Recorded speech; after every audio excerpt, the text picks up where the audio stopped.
Assalamualaikum warahmatullahi wabarakatuh. Perkenalkan, nama saya Vidya Elfazia dari Prodi Pendidikan Bahasa dan Sastra Indonesia kelas 2023C dengan NIM terakhir 126. Di sini saya mau bercerita tentang pengalaman yang berkesan bagi saya, yaitu berlibur bersama teman pada 1 tahun yang lalu. Tepatnya pada tahun 2022, pada akhir tahun di bulan Desember, sebelum berkutat dengan latihan soal UTBK yang sangat memusingkan, saya bersama teman-teman menghabiskan waktu akhir tahun dengan berlibur di kota Batu. Tapi sebelum berangkat ke sana, kelas kita waktu itu dijadwalkan melakukan foto kelas untuk buku kenangan akhir tahun. Awalnya kita berangkat sendiri di rumah masing-masing menuju ke studio foto yang sudah ditentukan. Setelah sampai, kan kita melakukan prosesi pemotretan sekitar kurang lebih 2 jam. Kita berfoto dan menunggu bis datang. Akhirnya pada pukul 12 siang bisnya datang dan kita berangkat bersama ke kota Batu Malang. Di perjalanan kita menikmati pemandangan sambil makan cemilan yang kita bawa. Dalam perjalanan yang menempuh waktu kurang lebih 3 jam, akhirnya kita tiba di tempat tujuan. Di sana kita menyewa villa dan rencananya akan menginap selama 2 hari. Setelah sampai tiba di villa, kita memasuki kamar yang telah dibagi dan juga langsung istirahat dan membersihkan diri masing-masing. Setelah sholat maghrib, kita berkumpul di ruang tengah dan makan malam bersama. Setelah makan, kita memutuskan untuk menonton film bersama. Karena sudah terlalu asyik nonton, kita tidak sadar jika jam sudah menunjukkan pukul 11 malam. Karena waktu sudah larut, akhirnya kita memutuskan untuk tidur dan menuju ke kamar masing-masing.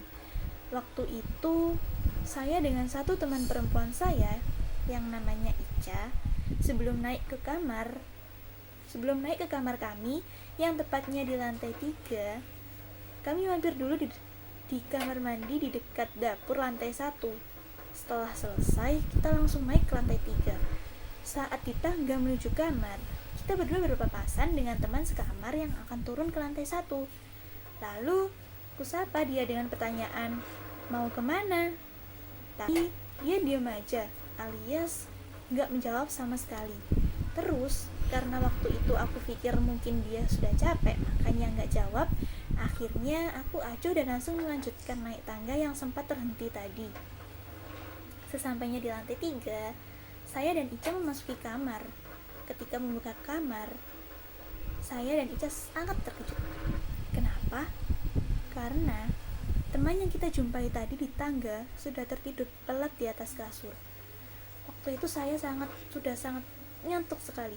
Jadi dengan rasa takut tidur di samping teman saya tanpa menghiraukan apapun. Di keesokan paginya, disambut dengan hawa yang sangat dingin di kota Malang, saya dan teman-teman saya terbangun.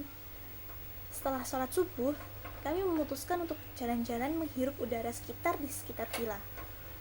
Saya berjalan sambil menceritakan kejadian yang terjadi semalam.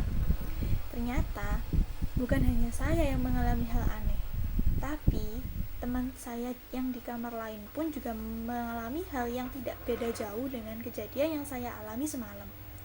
Karena tidak ingin membahasnya lebih lanjut, akhirnya kita memutuskan untuk melupakan kejadian semalam.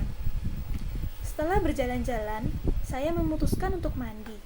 Setelah mandi, saya berkumpul dengan teman-teman yang lain yang akan sarapan di ruang makan. Karena sudah bosan dan gabut di villa, terus akhirnya kita memutuskan pergi ke Jatim Park yang kebetulan di dekat villa. Setelah melakukan persiapan, kita berangkat bersama ke Jatim Park. Sesampainya di sana, setelah membeli tiket, kita langsung masuk ke dalam Jatim Park itu. Di sana saya dan teman saya mencoba banyak sekali wahana. Mungkin hampir semua wahana kita coba. Mulai dari museum dino, naik kereta 5 zaman, museum musik, dan lain sebagainya. Setelah capek seharian di Jatim Park nih, akhirnya kita memutuskan kembali ke villa pada pukul 5 sore. Sebelum menuju ke villa, kami mampir membeli bahan untuk bakar-bakar nanti malam. Sesampainya di villa, kita membersihkan diri di kamar masing-masing. Setelah itu, kumpul di halaman depan sembari mempersiapkan bahan-bahan yang akan dibakar untuk dimakan. Setelah semua bahan dibakar sampai matang, kita bawa masuk ke dalam, tepatnya di ruang tengah, untuk kita makan bersama. Ada sosis bakar, udang bakar, ikan bakar, dan juga jagung bakar. Setelah kenyang menikmati makanan yang ada, kita bermain game kecil-kecilan sembari menunggu larut malam. Setelah beberapa jam kemudian, kami memutuskan bebersih, bersiap-siap untuk tidur. Dan pada keesokan paginya, kami bersiap untuk kembali pulang ke Surabaya dengan menaiki bis yang sama dan dengan estimasi perjalanan yang sama pula. Sekian cerita pengalaman dari saya. Mohon maaf bila ada salah kata. Wassalamualaikum warahmatullahi wabarakatuh.